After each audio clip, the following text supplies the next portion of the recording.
Sono stati rimossi i bidoni per la raccolta differenziata dei rifiuti al Passo Fiorine, conosciutissima area che nei fine settimana è presa d'assalto da turisti provenienti da tutta la regione. Il nostro obiettivo è quello di far capire ai turisti che serve maggior rispetto per l'ambiente e serve maggior rispetto per la comunità di Teolo. Quindi da oggi verranno eliminati tutti i bidoni presenti qui al Passo Fiorine. Il percorso che vi dicevo prima è iniziato ancora tempo fa con l'installazione dei parcheggi a pagamento, con l'installazione della videosorveglianza grazie all'aiuto importante dell'ente provincia di Padova e del Parco Colli Euganei, che ringrazio. La zona è sottoposta al controllo di telecamere, le multe saranno severe per chi abbandonerà i rifiuti.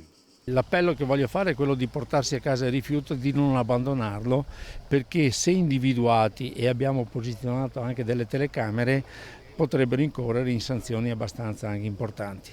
Il tema dei rifiuti abbandonati è strettamente legato al proliferare dei cinghiali attirati dai rifiuti di notte. Gli ungulati rovesciano anche i bidoni per rovistarvi.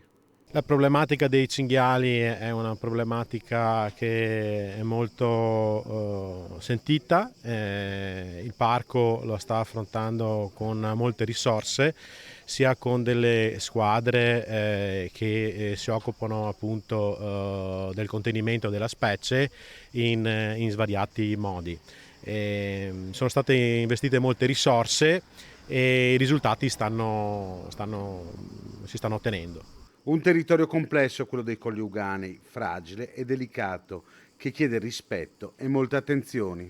Insieme all'ente parco sono state prese molte iniziative, sono in atto anche delle progettualità molto importanti per cercare di contenere il più possibile il numero e soprattutto non creare disastri nell'agricoltura che evidentemente penalizzano in primis gli agricoltori in modo consistente ed evidente.